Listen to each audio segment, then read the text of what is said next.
Hello everyone, I am Kavya, first year BHMS. Welcome back to my channel, and I am really happy with your comments and positive feedbacks.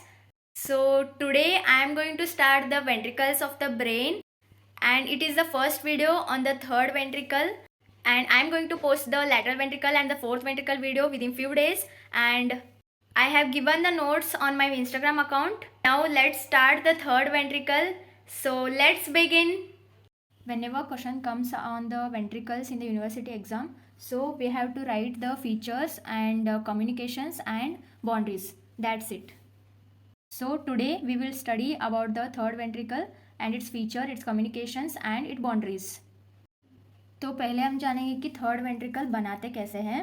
तो ventricles specially होते क्या है कि these are the fluid filled cavities present in the brain which secrets the CSF, that is cerebrospinal fluid. तो पहले हम बनाएंगे corpus कोलोजम,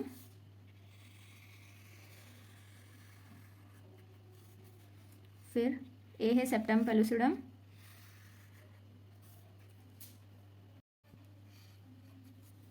ठीक है. तो ये हो गया हमारा थर्ड वेंट्रिकल का डायग्राम. तो ए है हमारा कॉर्पस कोलोजम. कॉर्पस कोलोजम के टोटल 4 पार्ट्स रहते हैं. तो ये टोटल कॉर्पस कोलोजम को 4 पार्ट में डिवाइड किया है.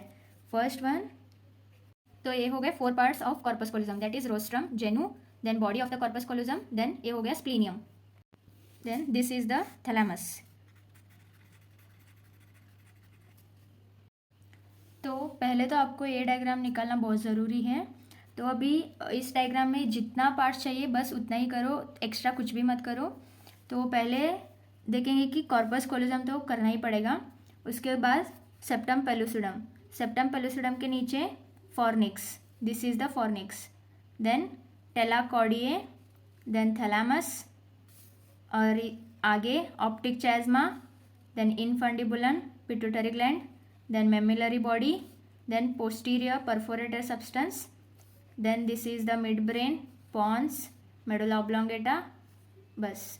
और ये हो गया फोर्थ वेंट्रिकल. ये है थर्ड वेंट्रिकल. तो बेसिकली थर्ड वेंट्रिकल होता क्या है, अभी समझो कि ये हमारे दोनों ब्रेन हेमिस्फीयर हैं, ठीक है. अभी समझो कि ये मेरे दोनों हाथ ब्रेन के दोनों हेमिस्फीयर है, ठीक है. ये पूरा हमारा ब्रेन है, हाँ. ये राइट हेमिस्फीयर, ये left hemisphere.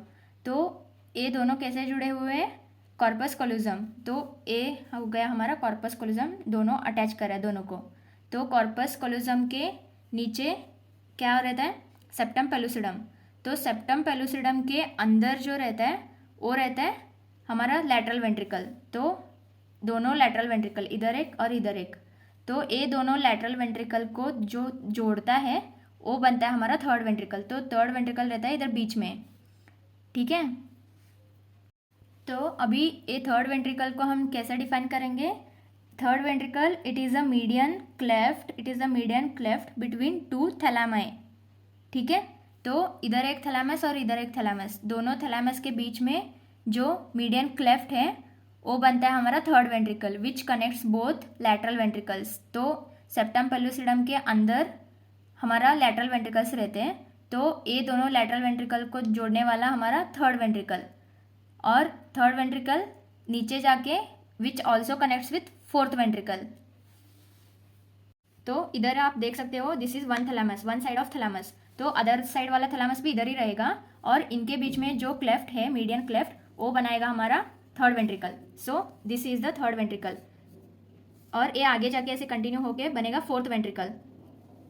So this is the fourth ventricle. तो अभी फर्स्ट पार्ट क्या हो गया हमारा फीचर्स. तो फीचर्स में क्या लिखने का कि third ventricle is a median cleft between 2 thalami and this cavity is lined by ependyma. तो ये रिंग रिंग लाइक जो स्ट्रक्चर है इसको बोलेंगे हम एपेंडाइमा. तो अभी हो गया फर्स्ट पॉइंट. तो सेकंड पॉइंट क्या लिखेंगे, communications.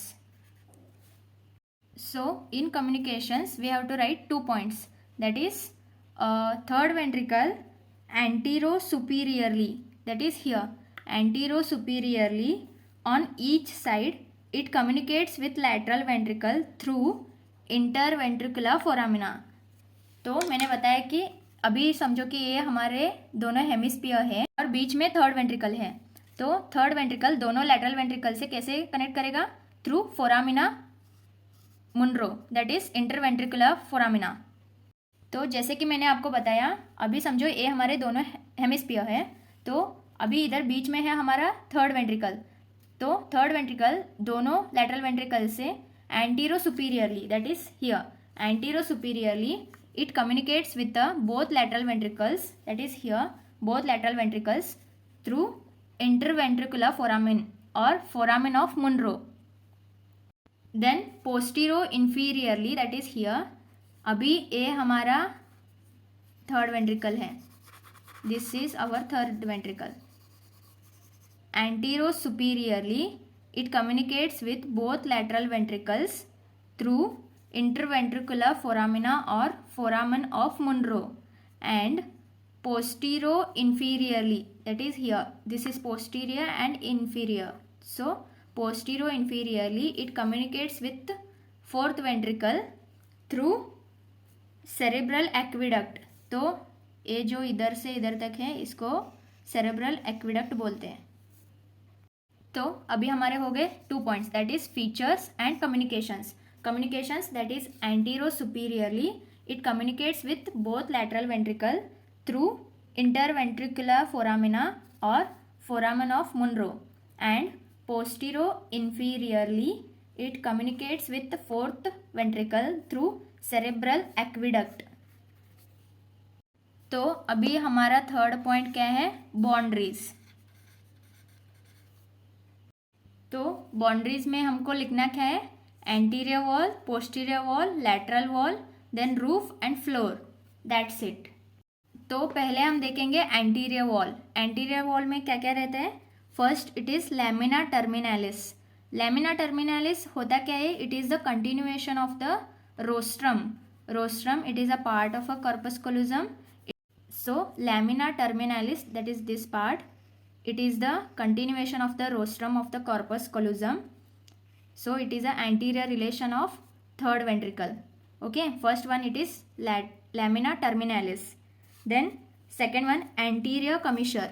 This is anterior commissure. तो बेसिकली कमिशर का मतलब ये होता है कि जो दोनों हेमिस्फीयर को जोड़ता है वो होता है कमिशर, दैट इज. तो anterior commissure which connects both the hemispheres anteriorly. तो आप मुझे कमेंट सेक्शन में ये बताओ कि which is the largest commissure of the brain. तो अभी नेक्स्ट वन क्या है? Anterior column of the fornix, that is this is the fornix.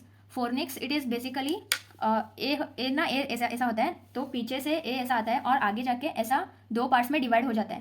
तो ये जो एंटीरियरली जो आता है ना, ये थर्ड वेंट्रिकल के आगे आता है. मतलब अभी समझो कि इधर थर्ड वेंट्रिकल है और ये आगे जाके ऐसा डिवाइड होने के बाद थर्ड वेंट्रिकल के सामने जाके रुक जाता है, तो वो भी थर्ड वेंट्रिकल का एंटीरियर रिलेशन हो जाता है. ये है, this is the fornix, body of the fornix, and it is anterior column of the fornix. तो बेसिकली 3 बाउंड्रीज हो गए. First one it is lamina terminalis, second anterior commissure, third anterior column of the fornix. ठीक है, ये हो गया हमारा anterior wall, anterior wall of the third ventricle. Then next posterior wall. Posterior wall में तो first one it is pineal body. तो pineal gland रहता है ना, तो ये होगा इसका पोस्टीरियर बाउंड्री. ये हमारा थर्ड वेंट्रिकल और इसका posterior boundary it is pineal body. Then second one it is posterior commissure. अभी एंटीरियर कमिशर है तो पोस्टीरियर कमिशर भी रहना चाहिए ना. तो posterior commissure it is the commissure which connects both the hemisphere posteriorly, समझे. Then third one it is cerebral aqueduct. Cerebral aqueduct it is posterior to the third ventricle. So 3 हो गए, एंटीरियर भी 3 थे और पोस्टीरियरली भी 3 है, that is pineal body, then cerebral aqueduct and posterior commissure. Anteriorly anterior commissure है तो posteriorly posterior commissure है. अभी हो गया posterior wall of the third ventricle. अभी पढ़ेंगे रूफ. तो रूफ में सिर्फ 2 आते हैं, दैट इज रूफ मतलब ऊपर का छत. तो अभी ए है हमारा थर्ड वेंट्रिकल, इसके ऊपर क्या क्या आ रहा है? That is body of the fornix.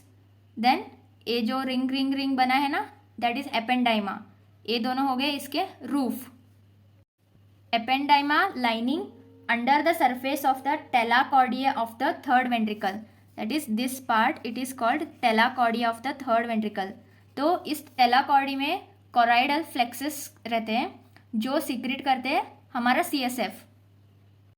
तो अभी बन गया हमारा रूफ। रूफ दो चीज़ों से बनता है, that is body of the fornix, this is, then ependyma underlining the surface of the tela choroidea of the third ventricle.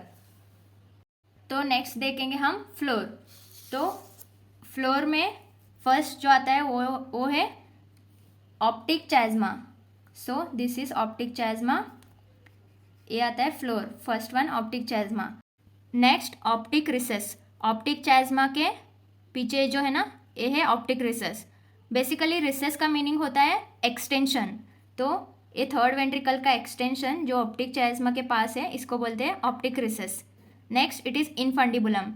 Infundibulum is basically a stalk which connects the pituitary gland, here this is the pituitary gland and it is connecting, so it is called infundibulum. Then next mammillary body, बाद में posterior perforated substance, so ये जो आप देख रहे हैं ये है posterior perforated substance. then और एक आता है उसको बोलते हैं tegmentum of the midbrain, तो ये भी मिड ब्रेन का एक स्ट्रक्चर है, दैट इज tegmentum. तो फ्लोर में क्या क्या आते हैं, optic chiasma, optic recess, infundibulum, mammillary body, then posterior perforated substance, then tegmentum of midbrain. ठीक है, ये हो गया हमारा फ्लोर। अभी लास्ट में पढ़ेंगे लैटरल वॉल। तो लैटरल वॉल को समझने के लिए फिर से आपको सेरेब्रल हेमिस्फीयर को इमेजिन करना पड़ेगा। अभी समझो कि ये एक तरफ का सेरेब्रल हेमिस्फीयर है, तो अभी इधर है हमारा थर्ड वेंट्रिकल, ठीक है। तो ये मीडियन क्लेफ्ट में है थर्ड वेंट्रिकल, और ये थर्ड वेंट्रिकल का लैटरल वॉल जो है मतलब इस साइड पे, तो अभी ये दोनों हेमिस्फीयर है और इधर हमारा बीच में थर्ड वेंट्रिकल है। तो थर्ड वेंट्रिकल का लैटरल वॉल जो है वो सेरेब्रल हेमिस्फीयर का मीडियल वॉल रहेगा ना। तो अभी बीच में है हमारा, इधर है थर्ड वेंट्रिकल, तो ये थर्ड वेंट्रिकल का लैटरल वॉल जो है, ये लैटरल वॉल वो थैलामस का मीडियल वॉल, इधर बीच में रहता है हमारा थैलामस, तो थैलामस का जो मीडियल वॉल है वो लैटरल वेंट्रिकल का लैटरल वॉल हो जाएगा। लैटरल वॉल में क्या क्या आता है, first one it is medial surface of the thalamus, then thalamus के नीचे हाइपोथैलामस रहता है, तो hypothalamus, then hypothalamic sulcus. Hypothalamic sulcus मतलब which separates the thalamus from the hypothalamus, that is hypothalamic sulcus. Sulcus मतलब खड्डा। तो लैटरल वॉल में हमने देख लिया तीन चीज, first one it is medial surface of the thalamus, next one hypothalamus, then next one it is hypothalamic sulcus. Hypothalamic sulcus which separates the thalamus from the hypothalamus. तो ये बन गया हमारा लैटरल वॉल। तो बस इतने ही चीज़ लिखने हैं हमें एग्जाम में। First one it is features. Features में हमको लिखना है कि third ventricle it is the median cleft between two thalami, then and it is lined by the ependyma. Next communications. Communications 2 points, that is anterior superiorly it communicates with both the lateral ventricles through interventricular foramina or foramen of Monro, ठीक है। फिर posterior inferiorly it communicates with fourth ventricle through cerebral aqueduct। बस हो गए 2 point। Then next लिखना है boundaries. Boundaries में first anterior wall, anterior wall में लिखना है lamina terminalis, then anterior commissure, then anterior column of fornix, then posterior wall pineal body, then posterior commissure जो इस डायग्राम में नहीं है, then cerebral aqueduct। बस 3 चीज़ें आपको लिखने हैं। then roof it is by the fornix and the ependyma underlining the telacordiae of the third ventricle। मतलब टेलाकॉर्डिए हर एक वेंट्रिकल के रहते हैं, लैटरल वेंट्रिकल के भी और फोर्थ वेंट्रिकल के भी, देन थर्ड वेंट्रिकल के भी। सो इधर हमको बोलना है कि tela choroidea of the third ventricle. Then comes floor. तो फ्लोर में थोड़ा ज़्यादा चीज़ें हैं. First one it is optic chiasma, then optic recess, then infundibulum, mammillary body, then posterior perforated substance, then tegmentum of the midbrain. Then last it is lateral wall. Lateral wall आपको imagine करना पड़ेगा. That is lateral wall, first one it is medial surface of the thalamus, then hypothalamus, then the hypothalamic sulcus. That is sulcus means which separates the thalamus and the hypothalamus. तो बस एक diagram आपको practice करना है और इसमें कुछ नहीं है, बस ये डायग्राम में जो है वो लिख के आना है. This is all about the third ventricle, its features, communications and boundaries, and this diagram. Hey guys, I hope you have enjoyed the video and you have understood the third ventricle, and wait for the next video. Thank you for watching. Keep supporting.